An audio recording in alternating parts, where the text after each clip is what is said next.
જામનગર નજીક આવેલા ખીજડીયા પક્ષી અભયારણ્યને પક્ષીઓનું સ્વર્ગ માનવામાં આવે છે, જે વિશ્વભરમાં ખ્યાતનામ છે. વધુમાં સમગ્ર વિશ્વમાં પક્ષી પ્રેમીઓ તેમજ વાઇલ્ડ લાઇફ તસવીરકારો માટે પસંદગીનું સ્થળ રહ્યું છે.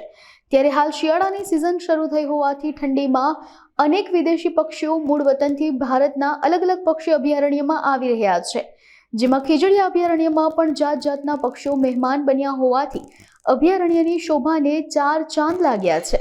આ સ્થળ પર નવેમ્બર, ડિસેમ્બર, જાન્યુઆરી અને ફેબ્રુઆરી આ 4 મહિનામાં પક્ષીઓ નિહાળવાનો અદ્ભુત લહાવો મળે છે.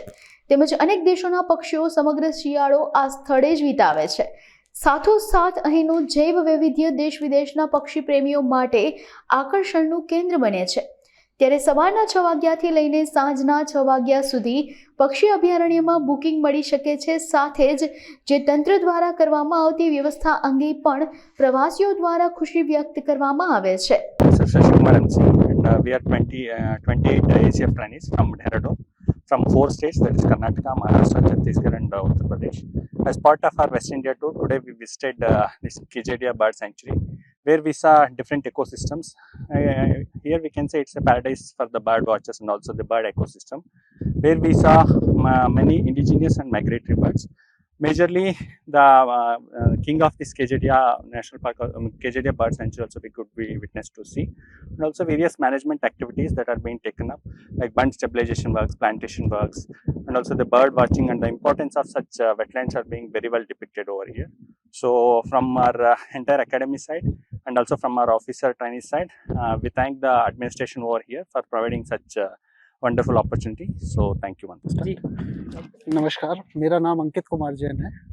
मैं कैस्पोस देहरादून से हमारे 28 ऑफिसर ट्रेनीज के साथ खिजारिया वाइल्ड लाइफ सेंचुरी में आया हूँ। यहाँ पर रेंजर मैडम के द्वारा हमको यहाँ के मैनेजमेंट, यहाँ के ऑपरेशंस और bird watching, importance of this wetland site के बारे में बताया गया। यहाँ पर बर्ड वॉचिंग और डिफरेंट टाइप की जो बर्ड स्पीसीज हैं उसके बारे में बताया गया। यहाँ पर जो वन बनाए गए हैं और कैसे इसे मैनेज किया गया, यहाँ की क्या प्रॉब्लम्स हैं, क्या इशूज़ हैं, उसके क्या सॉल्यूशंस किए गए हैं, ये सब हमको मैडम के द्वारा बताया गया और इसके लिए मैं उन्हें धन्यवाद देना चाहता हूँ। सेंचुरी में आकर हमें बहुत अच्छा लगा। डिफरेंट टाइप की बर्ड स्पीसीज़ के बारे में, यहाँ की प्रॉब्लम्स के बारे में, यहाँ कैसे मैनेजमेंट किया गया है, इसके बारे में जानकर मुझे बहुत अच्छा लगा। ખીજડીયા પક્ષી અભયારણ્યની વાત કરીએ તો ખીજડીયા પક્ષી અભયારણ્ય પક્ષીઓ માટે સ્વર્ગ સમાન છે. સ્વર્ગ સમાન શા માટે કહીએ છીએ કે અહીંયા પક્ષીઓ જે આવે છે, અલગ અલગ પ્રકારના પક્ષીઓ આવે છે અને અલગ અલગ પ્રકારનું હેબિટાટ મળી રહે છે.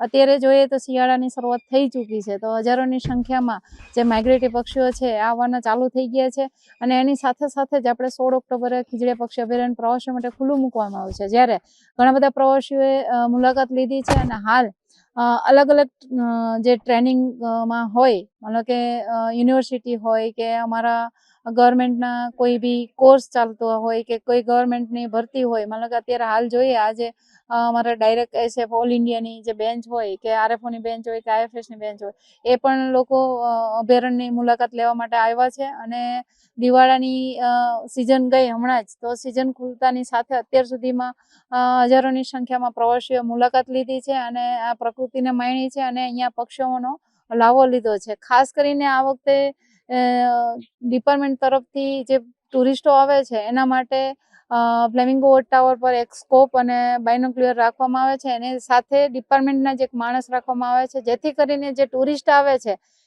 એને અહીંના જે પક્ષીઓ છે એની વિવિધતા, એની બિહેવિયર, એ શું છે, કઈ રીતે ફૂડ લે છે, ક્યાંથી આવે છે, એ બધી ડિટેલમાં વિસ્તારથી માહિતી પૂરી પાડવામાં આવે છે અને એનાથી જે બી પ્રવાસીઓ આવે છે એને ખૂબ સારી રીતે માહિતી મળી રહે છે.